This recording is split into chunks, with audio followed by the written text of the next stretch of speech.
I'm at my friend Mart's in Summerfield, and he has built a rocket oven.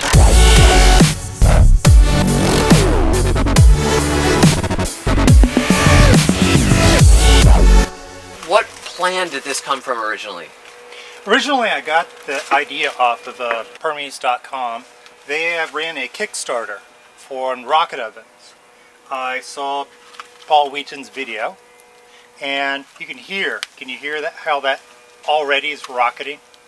Yeah, there's an updraft to it. You can actually hear the... Yeah.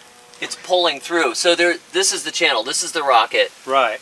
And then it goes up here, and this is your oven. Instead of just, you know, cooking real fast or whatever, you can put in a pizza, a loaf of bread, a lasagna, whatever you want it to.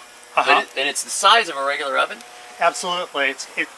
I should have made it the barrel about an inch bigger. It would have been great, but I figured out a way to make it work.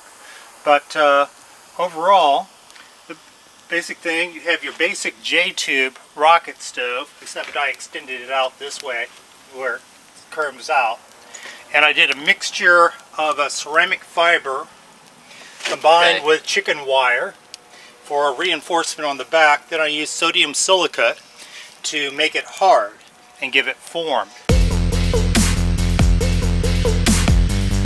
I like to start them with parts of the bamboo, which this stuff works almost as good as fat wood. I say half as good as fat wood, because it lights. It burns really fast. Easy. I mean, this stuff, once it lights, it's almost like it's got oil in it. So I love this stuff for starting even more than paper. So from there, so you light it up, and basically, like the flames, I see the flames are coming up in here. So basically, it's almost like you have a brazier. If you take a look around this side, you can see through that gap the flames. So you have a collar going up, but you've got your So that's your rocket, your J-tube, and it's going up here, and then it's actually heating the 55-gallon drum. The inner drum, oven. Yes. So is that like half of a 55-gallon drum or 2/3 of a drum? It's like 2/3 of a drum. The part that is left is this collar here, and this collar prevents air from blowing and going around the flame. So that protects it. So all the heat is being directed up, and it's not getting whipped out of there. Absolutely. And then you've got insulation packed in between. This is like flashing. Absolutely. Right? And then you've got fiberglass in between, and then, so you're actually trapping and holding in the heat. Absolutely. And then the front, this is I have two things to the front. Pure asbestos. Not true. I couldn't get pro-asbestos, so we had to go with Hardy. We had to go with the Hardy backer. Hardy backer. But I'm sorry. Didn't have we tried to get your standard. Regulations just make it so difficult. I tell you. The government. So there's I put that on. And then this? And this is my spring. Absolutely fits in like so. And like so. And it sits. That's it. No hinge, no door.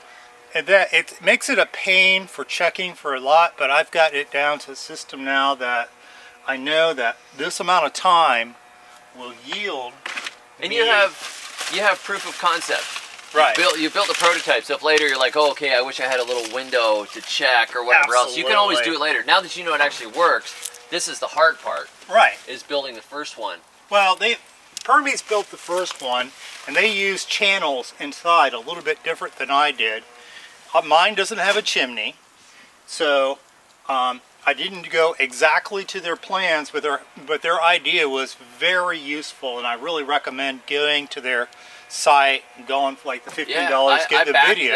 I backed that, and I have not watched the video yet. It's well worth it.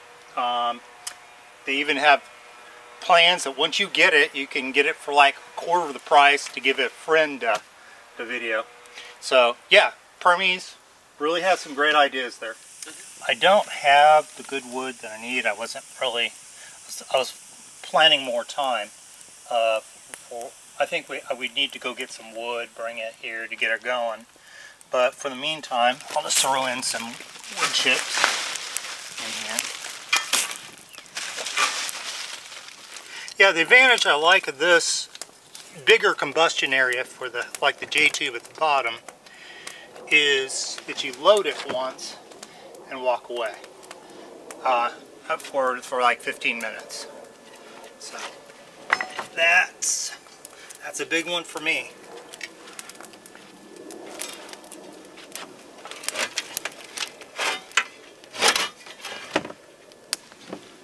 I know we're not doing a full demo. He could have put in a whole bunch of wood under there and everything, but we got some pieces of bamboo in it, some rotten, look like tree trimmings.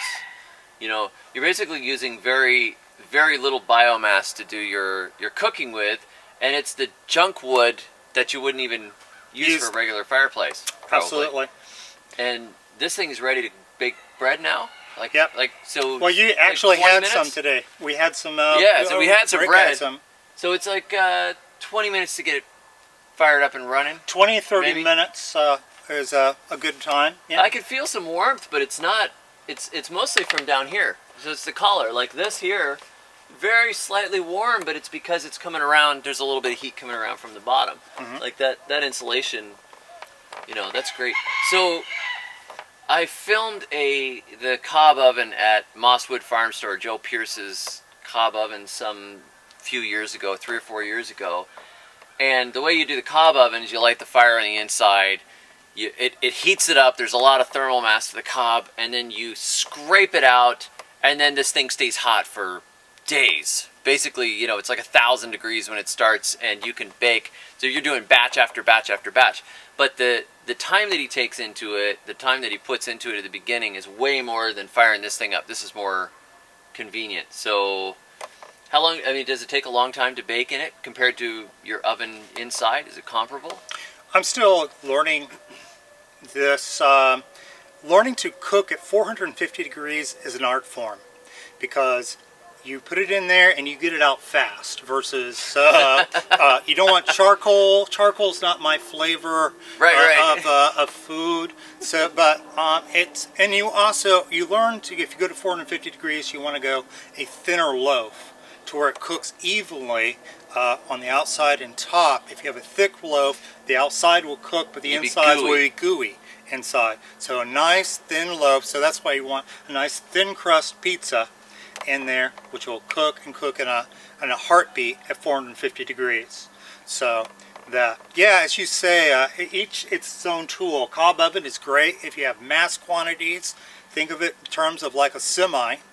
You got to load a whole semi full of wood or freight, and versus a pickup truck, you want to get there and get out fast with a pickup truck. Right, so it's not like the rocket oven is better than a Cob oven, or the Cob oven is far superior. It's different applications. This is convenient. Like if a mother wanted to cook a meal for the family, she could come out here and fire it up and do it too. It's not, you don't have to plan ahead and burn the wood and make sure you get it out and let it cool off a little bit. And there's not all the steps to it.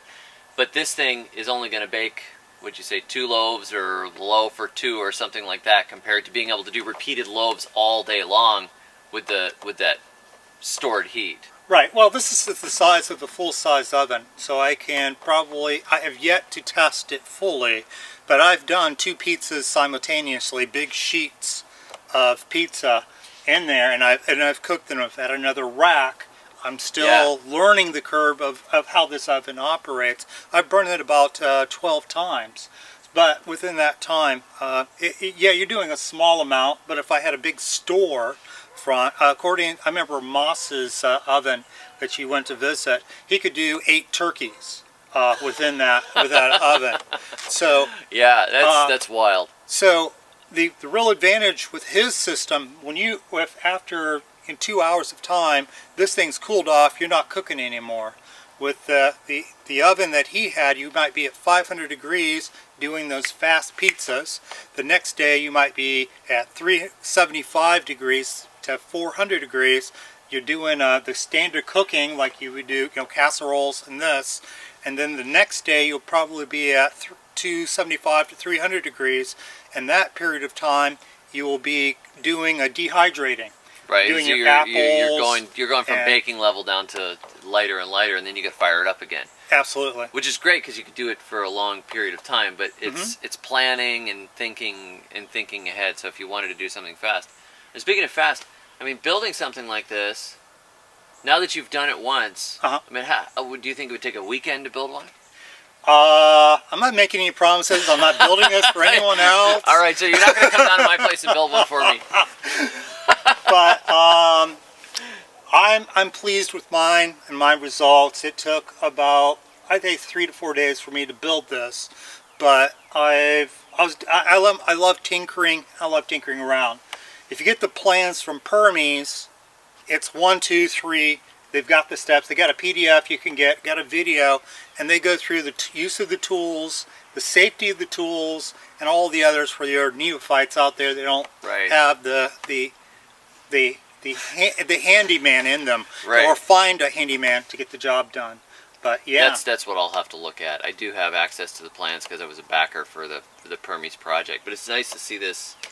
Nice to see this oven, and thanks for firing it up. And we didn't have any more bread to bake, but we fired it up for you guys. So now we got it. And you can check out Mart's YouTube channel as well. He's always posting experiments and things. I'll put a link below, and I will catch you guys again soon. And until then, may your thumbs always be green.